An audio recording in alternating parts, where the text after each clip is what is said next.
Your Honor, I would never intentionally do anything to harm my own son. Liam let out a bitter laugh, the kind no child should ever have to summon.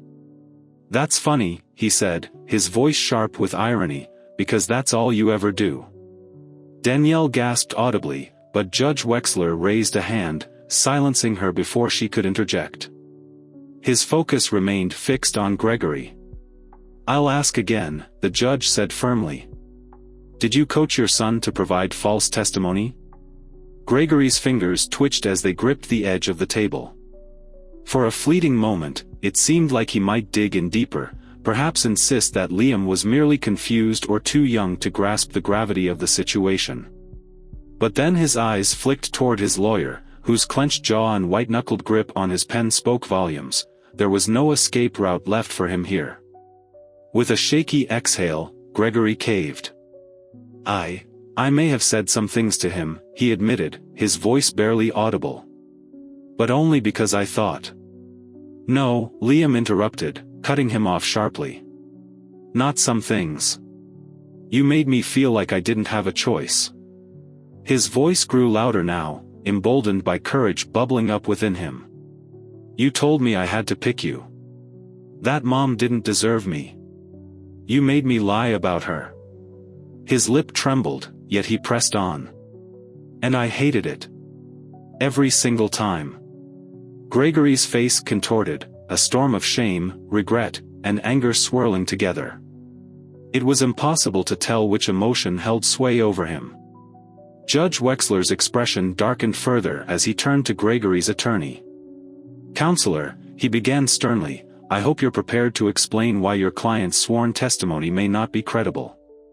The lawyer hesitated, clearing his throat nervously.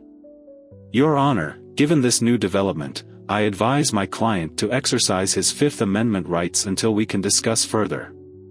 Danielle exhaled shakily, turning instinctively to Liam. Her eyes brimmed with an ache so profound only a mother could carry it, love laced with sorrow born from months of being painted as unfit, of knowing her son had been forced to shoulder an unbearable burden. But Judge Wexler wasn't finished yet. He leaned forward slightly, softening his tone as he addressed Liam directly. Son, you've stated that your father misrepresented what you truly wanted. So let me ask you plainly, what do you want? Liam didn't hesitate. Without missing a beat, he stood, walked straight to his mother's side of the room, and took her hand in his. I want to stay with Mom, he declared, his voice steady despite the tears spilling down Danielle's cheeks.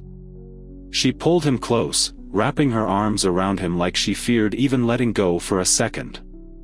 Across the courtroom, Gregory stared at the table, defeated. Beside him, his lawyer buried his face in his hands. The air felt heavy with finality as Judge Wexler sighed deeply.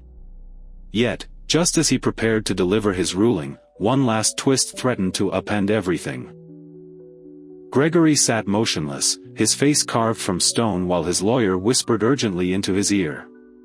But it was futile, the case, and Gregory's carefully constructed image, had crumbled completely before the court, the press, and worst of all, his own son. Danielle clung to Liam, smoothing his hair absently, afraid he might slip through her fingers once more. Tears streamed freely down her face, mingling relief with lingering pain, the kind that comes from months of accusations, doubt, and heartbreak. She knew how much Liam had suffered under the weight of secrets too heavy for any child to bear. Judge Wexler allowed the moment to settle, his gaze shifting between the fractured family before returning to Gregory. Mr. Miles, he said gravely, based on your son's statements and your own admission, I must revisit custody arrangements. At this point, the court must seriously consider whether you are fit to share joint custody at all. Gregory snapped back to life, desperation etched across his features. No, Your Honor, please, he pleaded, his voice frantic. He's just a kid, he doesn't know what he's saying. Liam flinched at the outburst, pressing himself closer to Danielle. Judge Wexler's glare hardened. Are you suggesting your son, a child, is lying to this court right now? Gregory faltered, his jaw tightening. Before he could respond, the judge continued, his words slicing through the tension. You manipulated your own child, Mr. Miles. You used him as a weapon against his mother. And if this court cannot trust you to prioritize your son's well-being over your own desires, then you leave me with very little recourse. Gregory opened his mouth to argue, but no sound came out. His lawyer sighed quietly, resigning himself to the inevitable. Your Honor, we'd request a recess prior to any formal ruling. Before Wexler could respond, another voice cut through the room. I have proof. Every head turned. Danielle's attorney, who had remained silent throughout most of the proceedings, rose slowly, holding a folder aloft.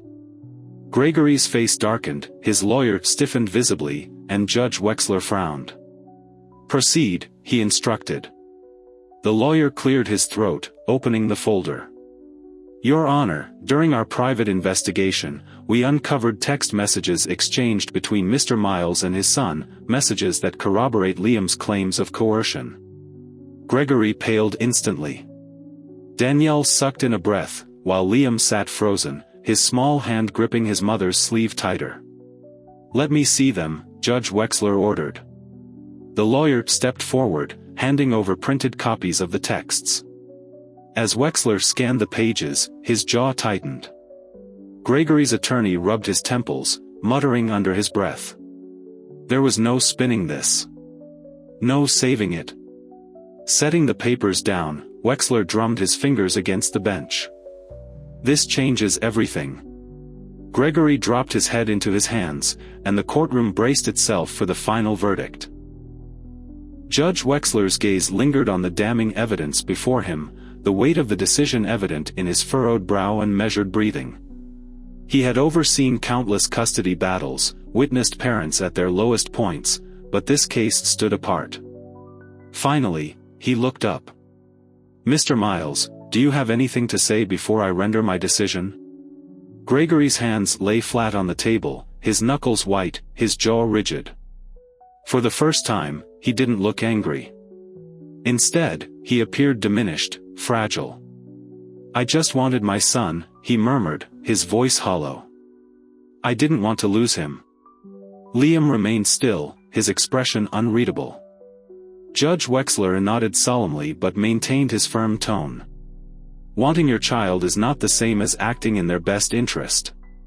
What you did was manipulative, selfish, and cruel. Gregory flinched as though struck. Wexler straightened, his voice resolute. Effective immediately, primary custody will be awarded to Ms. Carter. Mr. Miles, you will have supervised visitation until this court determines you are capable of interacting with your son alone. Danielle choked back a sob, covering her mouth with trembling hands. Gregory shot up from his seat, panic overtaking him. No, no. You can't do that. The gavel slammed down sharply. Sit down, Judge Wexler commanded. Gregory froze, his breathing ragged. He glanced at his lawyer, who avoided eye contact, then at Danielle, who held Liam protectively, as if shielding him from harm forevermore. Finally, he met Liam's gaze. For the first time, Liam stared back without fear. And in that moment, Gregory realized he had lost far more than a legal battle. Judge Wexler's voice rang out decisively. Court is adjourned. The echo of the gavel reverberated through the room, sealing the outcome. As the courtroom began to empty, Danielle turned to Liam, brushing his hair gently from his face. We're okay now, she whispered, her voice thick with emotion.